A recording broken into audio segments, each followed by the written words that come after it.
Have you ever checked your bank account at the end of the month and thought, wait, I work. I don't live that crazy, so why do I only have like $1,800 saved? And then you do the math in your head and realize, at this pace, hitting $10,000 feels years away. Meanwhile, you're turning 27, or 29, or already 30, and that quiet panic starts creeping in, like, wasn't I supposed to have this figured out by now? If that feeling hits a little too close to home, yeah, this video is for you. My name is Wesley, and I spend way too much time thinking about how money habits actually form in real people's lives. If you're someone who earns money but struggles to save consistently and feels behind where you should be financially, make sure to hit the subscribe button and give this video a thumbs up if this helps you out.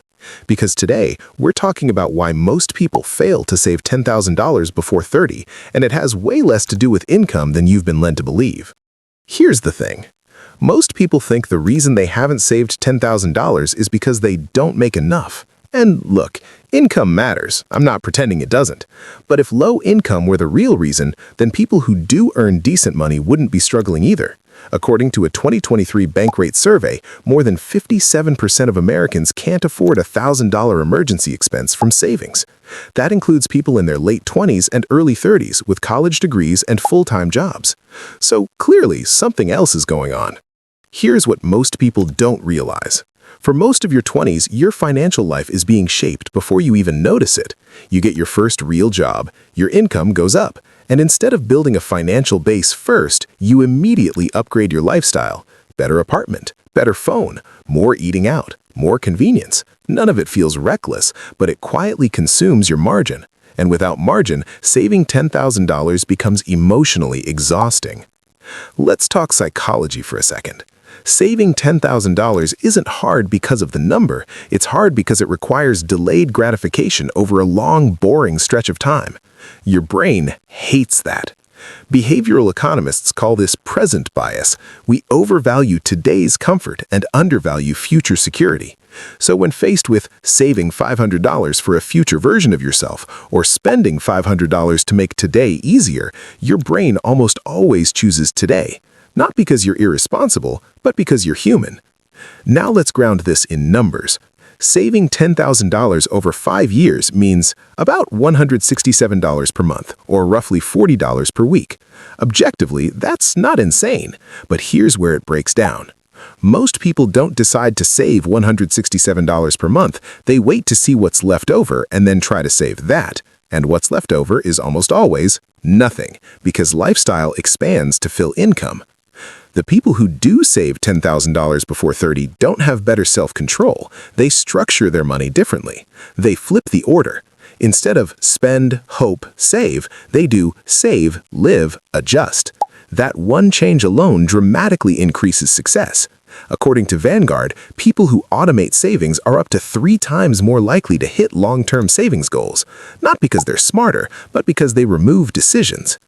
Now, you might be thinking, Wesley, that's easy to say, but my expenses are real. Totally fair. But here's the uncomfortable truth most advice skips over. If you can't save anything consistently, the issue isn't income, it's structure. Even $50 per week builds momentum, and momentum changes behavior. Once saving becomes part of your identity, I'm someone who saves, everything else follows. This isn't just about the money. $10,000 represents emergency resilience, psychological safety, the end of paycheck-to-paycheck panic. According to the Federal Reserve, financial stress is one of the top predictors of anxiety in young adults. Once you hit $10,000, your brain literally calms down. You make better decisions. You take smarter risks. You stop reacting to every minor setback. Let me be blunt here, because this is where I get a little frustrated. Most people fail to save $10,000 before 30 because they wait for a better time, focus on optimization instead of consistency, and treat saving as optional, not mandatory. Saving isn't a reward for making more money. It's the foundation that makes progress possible. Let's make this practical. Step 1. Define your number. Pick a fixed weekly or monthly amount, non-negotiable. Step 2. Automate it. If it relies on willpower, it will fail. Step 3. Build to $1,000 first. Small wins matter more than big goals early. Step 4. Increase with raises, not spending. every raise should partially fund future you. Look, saving $10,000 before 30 isn't about being perfect, it's about positioning. People who hit this milestone early stress less, invest earlier, compound longer, and make braver, smarter decisions. Everyone else spends their 30s trying to recover. Here's what I want you to take away from this. If you haven't saved $10,000 yet, you're not broken, but if you don't change the system, nothing changes. This milestone isn't about restriction, it's about freedom, and the sooner you build it, the easier everything else becomes.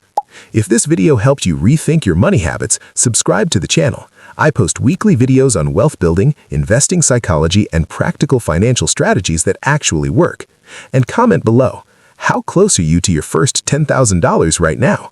Because once you cross it, your entire financial life shifts, and you're probably closer than you think.